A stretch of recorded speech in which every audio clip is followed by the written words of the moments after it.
केंद्रीय गृह मंत्री अमित शाह छत्तीसगढ़ और देश से नक्सलवाद को जड़ से खत्म करने के संकल्प के साथ काम कर रहे हैं। इसी मिशन को गति देने के लिए उनका लगातार छत्तीसगढ़ आना ये दर्शाता है कि केंद्र और राज्य मिलकर नक्सलवाद उन्मूलन के अंतिम चरण में पहुंच चुके हैं। अपने 3 दिवसीय दौरे में अमित शाह ने कई अहम बैठकें की। बस्तर में पंडुम कार्यक्रम के समापन समारोह को संबोधित करते हुए उन्होंने बस्तर की संस्कृति और विरासत की खुलकर तारीफ की। शाह ने कहा कि बस्तर की पहचान अब बारूद नहीं बल्कि उसकी समृद्ध संस्कृति होगी। केंद्रीय गृह मंत्री अमित शाह का 3 दिवसीय छत्तीसगढ़ दौरा, वामपंथी उग्रवाद पर उच्च स्तरीय बैठक, राज्य में विकास कार्यों की प्रगति की समीक्षा, बस्तर पंडुम कार्यक्रम में समापन सत्र में हुए शामिल, आत्मसमर्पण करने वाले नक्सलियों को सुरक्षा का भरोसा। केंद्रीय गृह मंत्री अमित शाह ने ये भी स्पष्ट किया कि नक्सलवाद का तेजी से सफाया हो रहा है। जो नक्सली आत्मसमर्पण करेंगे उन्हें किसी तरह की हानि नहीं पहुंचाई जाएगी, लेकिन स्कूल, अस्पताल और विकास कार्यों को नुकसान पहुंचाने वालों को बख्शा नहीं जाएगा। अमित शाह ने भरोसा जताया कि तय समय में नक्सलवाद का पूर्ण अंत होगा। जो बस्तर कुछ साल पहले नक्सलियों के डर से सहमा हुआ था, मोर्टार के गोले, बंदूकों की गोलियां और आईईडी के धमाके हमारे आदिवासी भाइयों बहनों में भय का संचार करती थी। वही बस्तर में 55,000 लोगों ने खान पान, गान, नृत्य, नाटक 12 विधाओं में बस्तर के संस्कृति को पुनर्जीवित करने का काम किया है। तय समय मर्यादा में ही बस्तर नक्सल मुक्त हो जाएगा, इसमें किसी ने संशय रखने की जरूरत नहीं है। इधर शाह के दौरे पर राजनीतिक हलचल भी तेज हो गई है। मंत्री गुरु खुशवंत साहिब ने कहा कि केंद्रीय गृह मंत्री के दौरे से नक्सलवाद के सफाई की रफ्तार और बढ़ी है। उन्होंने कांग्रेस पर निशाना साधते हुए कहा कि कांग्रेस सरकार के कार्यकाल में नक्सलियों को संरक्षण मिला, जबकि अब हालात तेजी से बदल रहे हैं। तो वहीं कांग्रेस का कहना है कि यह कांग्रेस सरकार का काम है, जिसके चलते नक्सली बैकफुट पर आ गए हैं। कांग्रेस कभी नहीं चाहती थी कि नक्सलवाद खत्म हो, इसलिए कभी किसी प्रकार का उन्होंने कदम नहीं उठाया कि नक्सलवाद खत्म हो। हमेशा ऐसे चीज़ों को हमेशा संरक्षण देने का काम किया है, लेकिन हमारी सरकार का ये संकल्प था, हमारे यशस्वी प्रधानमंत्री नरेंद्र मोदी जी, हमारे यशस्वी गृह मंत्री जी अमित शाह जी, हमारे मुख्यमंत्री जी का ये संकल्प था कि आने वाले 2026 में 31 मार्च तक निश्चित ही नक्सलवाद समाप्त हो जाएगा। तो आज निश्चित ही वो समय भी आ चुका है। आने वाले समय बहुत जल्द पूर्ण रूप से नक्सलवाद समाप्त हो। गृह मंत्री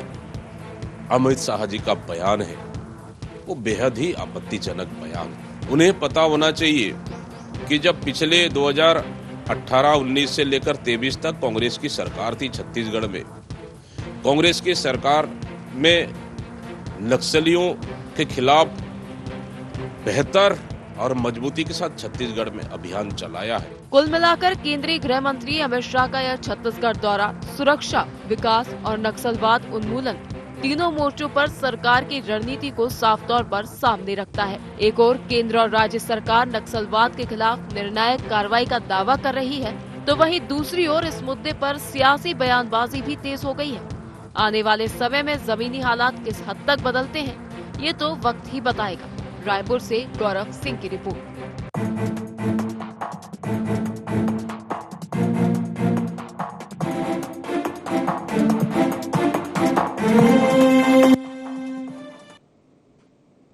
नमस्कार, जय जोहार, गुहार। छत्तीसगढ़ में आप सभी का स्वागत है। मैं हूं आपके साथ दिव्यांशु जोशी। नक्सलवाद पर निर्णायक रणनीति। जी हां, केंद्रीय गृह मंत्री अमित शाह 3 दिवसीय दौरे पर छत्तीसगढ़ में रहे। इस दौरान उन्होंने प्रदेश में सुरक्षा और विकास से जुड़े कई अहम मुद्दों पर समीक्षा की। राजधानी रायपुर में आयोजित उच्च स्तरीय बैठक में अमित शाह ने वामपंथी उग्रवाद की स्थिति की विस्तार से समीक्षा की और सुरक्षा एजेंसियों को आवश्यक दिशा निर्देश दिए।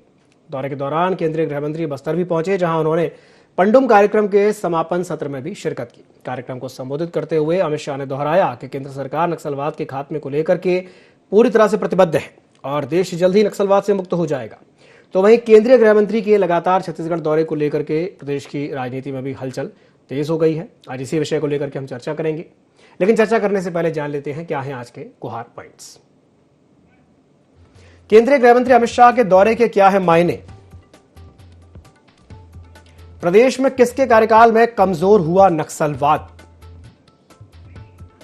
आदिवासी क्षेत्रों में सरकार के प्रति कितना बढ़ा भरोसा।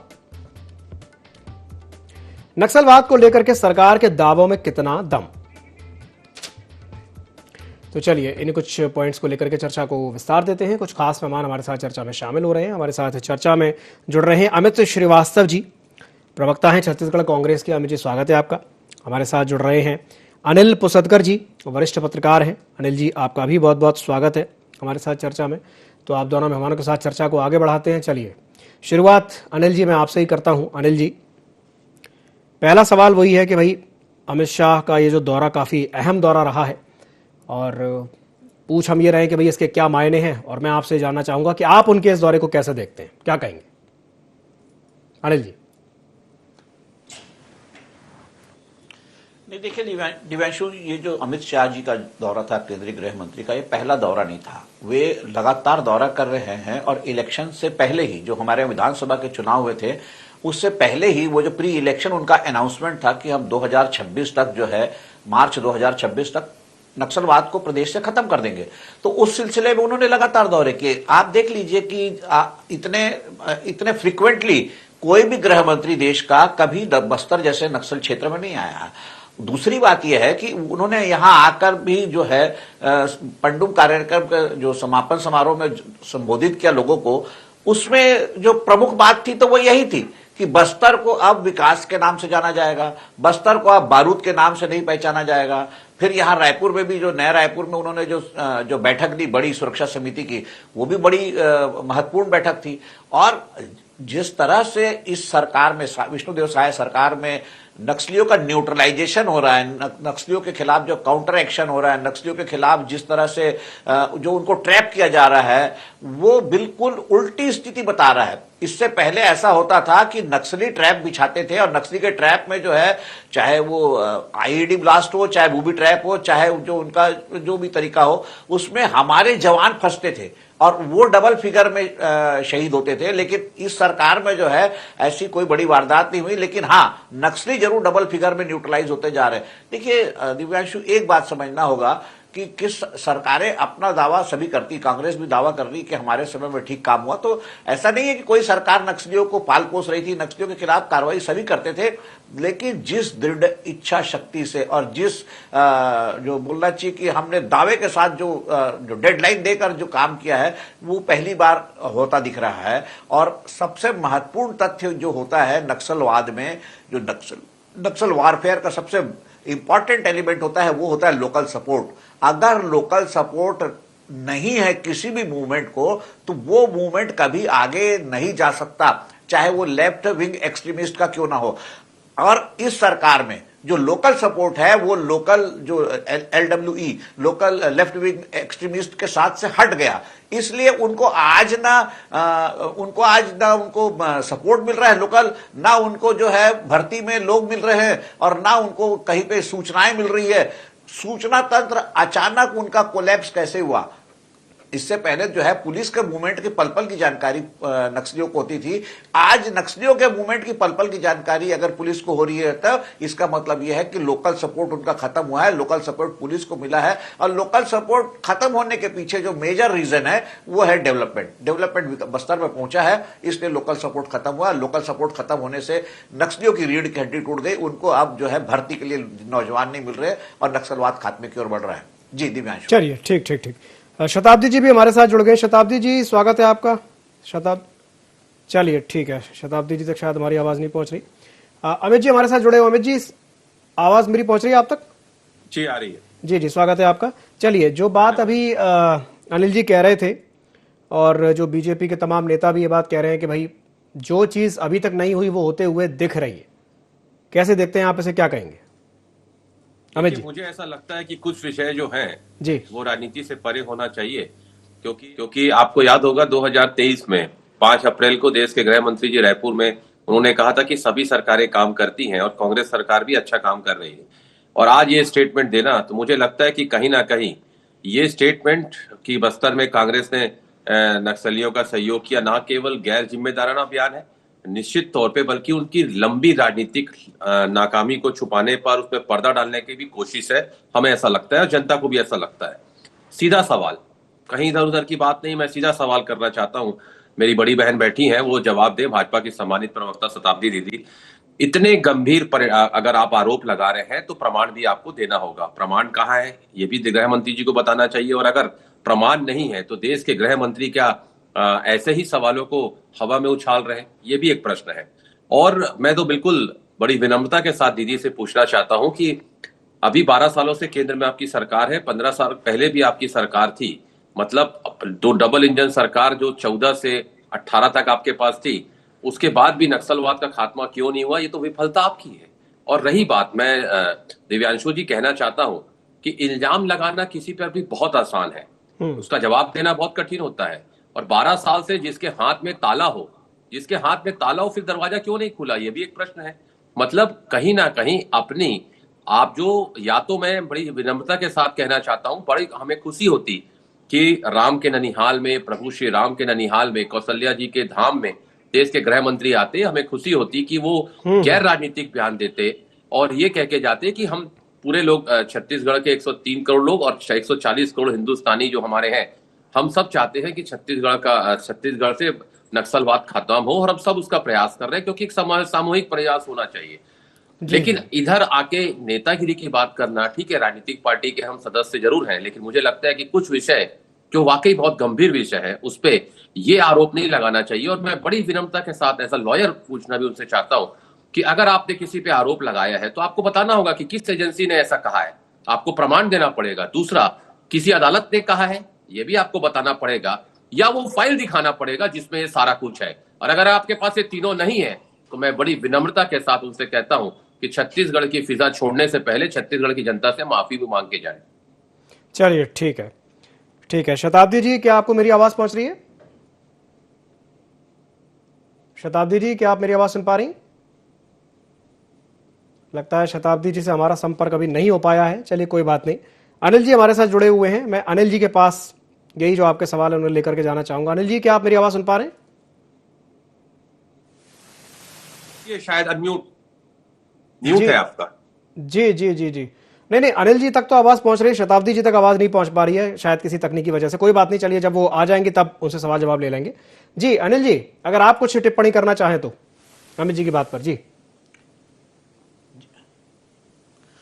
नहीं, देखिए अमित जो कह रहे हैं बिल्कुल सही कह रहे हैं कि कुछ मामलों में राजनीति नहीं होना चाहिए, लेकिन ये बात सिर्फ आंतरिक सुरक्षा के लिए नहीं, बाहरी सुरक्षा के लिए भी लागू होती है, लेकिन वो विषय अलग है, मैं उस पर नहीं जाना चाहता। छत्तीसगढ़ में इसमें कोई शक नहीं है कि कांग्रेस की सरकार ने भी खराब काम नहीं किया, अच्छा काम किया है। हाँ, आप ये कह सकते हैं कि उस काम की गति कैसी थी, उस काम की स्पीड कैसी थी, या उस काम का इफेक्ट कैसा था, या उस काम का रिजल्ट कैसा था, आउटकम कैसा था, इस पर भले बात हो सकती है। लेकिन ऐसा नहीं है कि कांग्रेस की सरकार ने नक्सलियों को पल्लवित किया, पोषित किया, ये गलत बात है। हाँ, वातावरण अनुकूल जो था, अनुकूल वातावरण नक्सलियों के लिए कब था, जब मध्य प्रदेश था, अविभाजित मध्य प्रदेश था, रायपुर जो छत्तीसगढ़ और रायपुर से बस्तर जो सारा मध्य प्रदेश में शामिल था, जब विकास की गंगा भोपाल से चलती थी तो वो शायद जबलपुर जो है महाकौशल तक आकर सूख जाती थी, विकास की गंगा महाकौशल से नीचे उतरती ही नहीं थी। तो वो दौर था जब बस्तर को काला पानी कहते थे, वो दौर था जब बस्तर में किसी का अगर ट्रांसफर हो जाता था या पोस्टिंग होती थी तो उसे कहते थे कि काला पानी की सजा मिल गई। वो दौर था जब बस्तर में सड़क नहीं थी, वो दौर था जब बस्तर में खाने पीने सारी चीजें, मतलब बस्तर एक नर्क के समान था, और उसको इतना ज्यादा उसको प्रोपेगेंडा भी उसका हुआ था कि लोग डरते थे।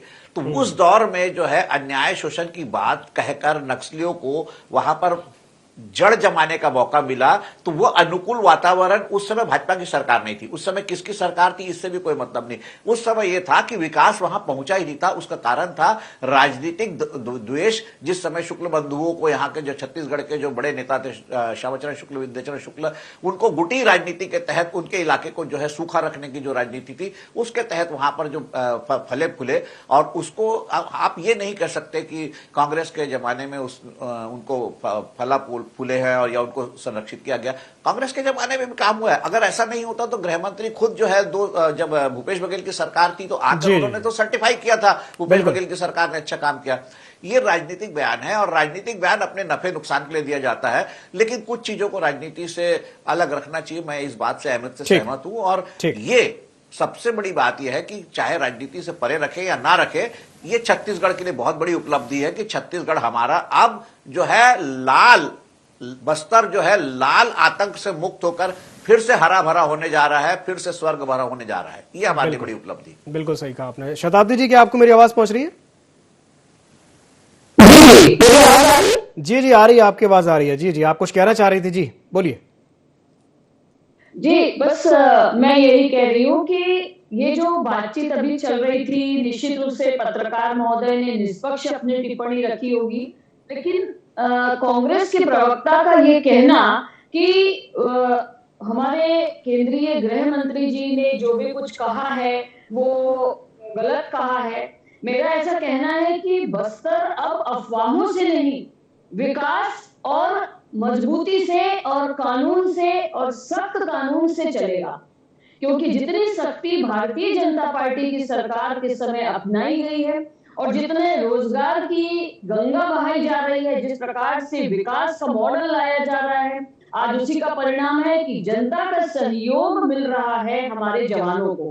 पहले भी जवान थे लेकिन उनको वो सहयोग नहीं मिल पाता था। आज जनता में स्वीकृति बनी है, आज जनता में सहमति बनी है और पूरे विकास के मॉडल के साथ हम काम कर रहे हैं। तो आज आप देखिए, निवेश, रोजगार और आत्मनिर्भरता की ओर जो बस्तर बढ़ रहा है, इसको हमको देखना चाहिए। और निश्चित रूप से कांग्रेस के शासनकाल में न सड़कें बनी थी, न अस्पताल सुधरे थे, न स्कूल चल रही थी। आज 40 गांव में स्कूल आरंभ हो चुके हैं, वहां गोलियों की गूंज नहीं, घंटियों की आवाज है स्कूल की। तो इस प्रकार से विकास की गंगा बहाई गई है, सड़कें बनाई गई हैं, रेल कनेक्टिविटी बढ़ाई जा रही है और नदियों को नदियों से जोड़ा जा रहा है और एक बड़े विकास की परिकल्पना करते हुए बस्तर को भारत के नक्शे में एक विलक्षण स्थान दिलाने का जो प्रयास किया जा रहा है, ये इस पर हमको सहमति व्यक्त करते हुए और सभी को खुशी जाहिर करनी चाहिए कि निश्चित रूप से आने वाले समय में पूरे देश में बस्तर की जो स्थिति करने की जो कोशिश की है, जो प्रयास किए जा रहे हैं हमारे गृह मंत्री के द्वारा, उसकी हम सबको सराहना करनी चाहिए और सहयोग करना चाहिए। ये जो आरोप लगा रहे हैं कि जल जंगल जमीन को उद्योगपतियों के हाथ में बेचने का प्रयास किया जा रहा है, ये बिल्कुल गलत है। यहाँ पर एफआरए का पालन किया जा रहा है, यहाँ पेशा कानून का पालन किया जा रहा है, यहाँ ग्राम सभाओं की सहमति के बिना एक भी उद्योग वहां पर आयोजित स्थापित नहीं हो सकते हैं और स्थानीय लोगों को रोजगार देने की बात की गई है। एनएमडीसी को हटाया जा रहा है, ये आरोप लगाया जा रहा है, ये भी गलत है, क्योंकि एनएमडीसी के द्वारा स्थानीय रोजगार की बात की गई और 40,000 स्थानीय लोगों को रोजगार देने की और सहमति एनएमडीसी के साथ हुई है। तो इस प्रकार से आप देखिए, चहुमुखी विकास और बस्तर पंडुम के बारे में तो क्या कहें, उसने तो 12 विधाओं में आज 54,000 प्रतिभागियों ने इसमें भाग लिया और लगभग 7,000 से ज्यादा कलाकारों ने अपनी कला की प्रस्तुति दी और फिर हमारे गृह मंत्री जी ने तो कहा है कि उनको राष्ट्रपति भवन में बुलाएंगे और इस प्रकार का आयोजन राष्ट्रीय स्तर पर होगा। तो निश्चित रूप से बस्तर को एक अलग पहचान बनाने में भारतीय जनता पार्टी ने जो प्रयास किया है, निश्चित रूप से सराहनीय है। इसकी सराहना सबको मुक्त कंठ से करनी चाहिए। बनिस्बत इसके कांग्रेस के शासनकाल में नक्सलियों को इतना ज्यादा कमजोर करने का प्रयास नहीं किया गया था जितना आज किया गया है। आज जो उनकी कमर तोड़ दी गई है, आज लाल आतंक को जो पूरा समाप्त करने का पूरा जो प्रयास किया गया है और उसमें हम लगभग सफल हो चुके हैं, इसको सभी को स्वीकारना चाहिए और यही बात हमारे गृह मंत्री जी ने कही है। ठीक है, अमित जी कुछ कहना चाहेंगे? जी, आप प्रश्न रिपीट कर दीजिए, क्योंकि दीदी ने क्या कहा मुझे कुछ सुनाई नहीं आ रहा था। जी जी, चलिए कोई बात नहीं, मैं रिपीट कर देता हूं। वो ये कहना चाह रही हैं कि जितने प्रयास भाजपा की सरकार में हुए हैं नक्सलवाद को और नक्सलियों को खत्म करने में, वो आपकी सरकार के समय में उतने नहीं हुए थे। और कुछ और बातें उन्होंने कही हैं, जैसे कि एनएमडीसी को लेकर के तमाम बातें होती है कि एनएमडीसी को खत्म कर दिया जाएगा या अंबानी अडानी को बेच दिया, तमाम तरह की बातें होती हैं। वो कह रही हैं कि वो ऐसा कुछ नहीं होने वाला है, बस्तर अब एक नई दिशा की ओर अग्रसर है और वो आगे ही आगे बढ़ता जा रहा है, ऐसा कह रही हैं वो। जी देखिए, सबसे पहले तो मैं कहना चाहता हूं कि बिल्कुल अगर आप पाक साफ हैं तो आप एक स्टेटमेंट जारी करवा दीजिए सरकार से कि हम आने वाले समय में अपने कॉर्पोरेट मित्रों को वहां पर फायदा पहुंचाने के लिए कुछ नहीं करने वाले हैं, हम मान लेंगे। दूसरा, कहते हैं ना, action speak louder than words. आपको कहने की आवश्यकता नहीं, अगर आप काम करेंगे तो दिखेगा। दूसरा, मैं एक और चीज कहना चाहता हूं, अगर मैं आरोप प्रत्यारोप में जाऊंगा तो मैंने कहा ना 5 अप्रैल 2023 को गृह मंत्री जी ने कहा था कि सभी सरकारें काम करती हैं, सभी सरकारों में कांग्रेस की सरकार, क्योंकि उस समय हमारी सरकार थी।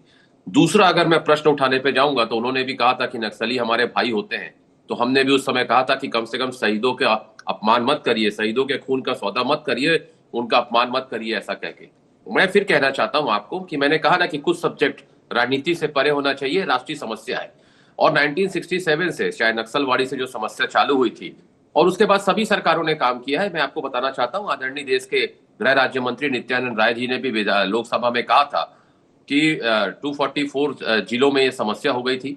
उसके बाद समझते समझते यूपीए की जब सरकार थी तो ये 44 जिलों तक आ गई थी। मतलब सरकार ने काम किया, तब तो समस्या का खात्मा हुआ। उसके बाद अब अगर 2 जिले तक और 6 जिलों तक रह गई है, मतलब सभी सरकारों ने काम किया है। मैंने कहा ना, action speak louder than words. आपको कहने की आवश्यकता नहीं है। अगर आप काम करते हैं, आपको जनता ने बैठाया है उस पद पे, तो ईमानदारी से काम करिए। लेकिन राजनीति अगर आप करेंगे तो फिर एक उंगली अगर आप हमारे पे उठाएंगे तो 3 उंगली आप पे उठने के लिए तैयार रहिए। लेकिन मैं फिर कहता हूं कि कम से कम अपनी राजनीतिक अभिलाषाओं को पूर्ति के लिए किसी भी पार्टी पे ऐसा आरोप ना लगाएं, क्योंकि ये कहीं ना कहीं अलोकतांत्रिक भी है। और मैंने जैसा कहा कि ये देश की संवैधानिक मर्यादा का भी पर भी आप सवाल उठा रहे हैं कि एक पार्टी के रह के आप दूसरे पार्टी पे कह रहे हैं कि हमने पोषित किया। अरे इनके कार्यकाल में तो मैं आपको बताना चाहता हूं कि इनके कार्यकाल जो 15 साल का था, झीरम जैसी घटना हुई थी, तारमेटला जैसी घटना हुई थी, एक ऐसे अनगिनत घटनाएं हुई थी जिसमें हमने अपने बस्तर के लोगों को खोया, अपने जवानों को खोया है। मैं आपके समक्ष कुछ आंकड़े, लोकसभा के आंकड़े रखना चाहता हूं। 1806 वहां पर जनता मारी गई थी, ठीक है। 1900 लोगों ने गिरफ्तारी जरूर दी है, 2500 से ज्यादा सरेंडर भी हुए।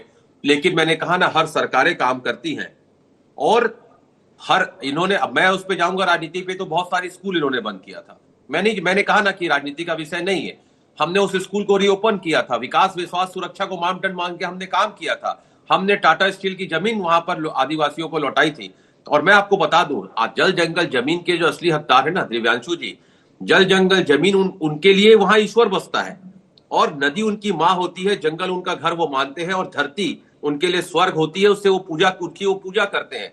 यही उनका स्वर होता है। प्रकृति ने उनको जीना भी उसी प्रकार से सिखाया होता है। बड़े ही सौम्य सरल होते हैं और निश्चित तौर पे मैं बता दूं कि उस माटी पे उन पले बड़े होते हैं। और मैं एक और महत्वपूर्ण बात कहना चाहता हूं, आज हम इतना खूबसूरत हमारा बस्तर है कि जिस दिन ये समस्या खत्म हो जाएगी, पूरा विश्व के पर्यटन के मानचित्र पे आप देखेंगे कि लोग वहां पर आएंगे। मैंने कहा ना कि हर सांस में वहां पर विश्वास है, प्रकृति का पूजा करने वाले वो उपासक है। और आदिवासी के जीवन में प्रकृति का जो उपास करते हैं, ईश्वर मानते हैं। मैं आपको कहना चाहता हूं कि ये जो कहते हैं ना, एक पेड़ माँ के नाम, हम तो लगा रहे हैं निश्चित तौर पे, लेकिन इनसे एक वादा चाहते हैं। बड़ी विनम्रता के साथ मैं अपनी बड़ी बहन से पूछना चाहता हूं कि आप ये वादा करके आज लोकप्रिय चैनल पे जाइए कि हम जो पेड़ लगाएंगे, आप अपने कॉर्पोरेट मित्रों को उसकी छूट नहीं देंगे कि वो कुल्हाड़ी लेके उसको काटने चले जाए। बस मेरा इतना ही निवेदन है। ठीक ठीक ठीक ठीक, चलिए ठीक। अच्छा अमित जी, इसमें एक चीज और है जो बात अभी थोड़ी देर पहले अनिल जी कह रहे थे कि जो ये आपके जो ये लेफ्ट विंग एक्सट्रीमिस्ट हैं, उसका उन्होंने जिक्र किया था, और जो डेवलपमेंट वहां पर हो रहा है उसका एक बड़ा कारण ये है कि जो लोकल सपोर्ट है वो अब उतना नहीं मिल पा रहा है जो पहले मिला करता था। अगर लोकल सपोर्ट नहीं मिल रहा है तो ये कहा जाए कि सरकार के प्रति भरोसा बढ़ा है वहां के लोगों में, क्या ये हम कह सकते हैं? देखिए, मैंने बताया ना कि जब हमारे को सरकार 2018 में हमारी सरकार आई, 14 जिलों में समस्या थी और उसके बाद आज 2 जिलों में हमारी सरकार तक हमने काम किया। निश्चित तौर पे मैं उसमें राजनीति में नहीं जाना चाहता, मैं बार बार कह रहा हूं, हमने विकास, विश्वास और सुरक्षा 3 चीज को मापदंड मान के काम किया।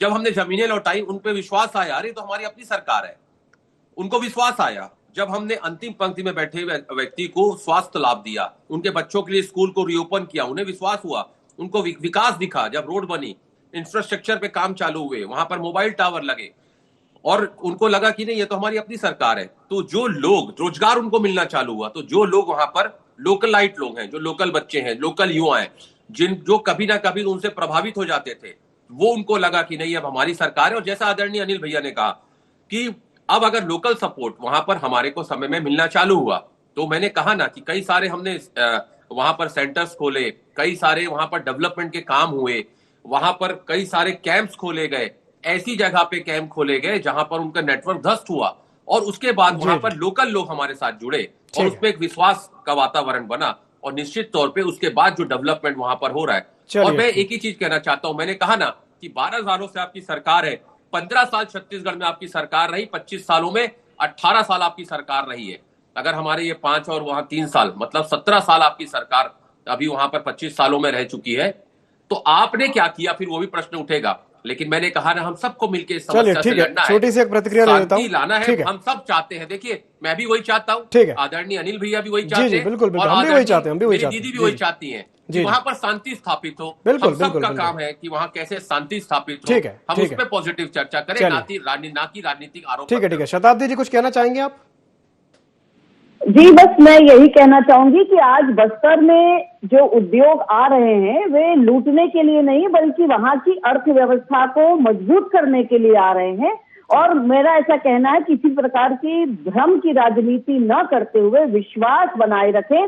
और जो मेरे छोटे भाई कह रहे थे कि पर्यावरण की सुरक्षा की गारंटी ली जाए, तो बिल्कुल सही बात है।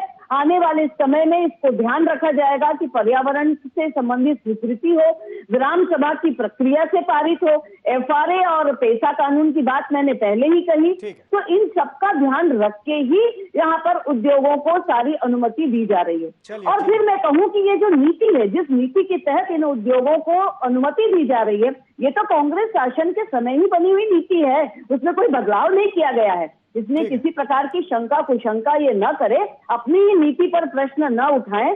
और फिर मेरा ये कहना है कि आज बस्तर में स्कूल, अस्पताल और स्किल ट्रेनिंग के जो सेंटर्स खुले हैं, आज जो सड़कें वहां पर जो बन रही हैं, ये सब जो है वो हमारे इस बस्तर के विकास को देखते हुए है। और आने वाले समय में इसका हम परिणाम देखेंगे।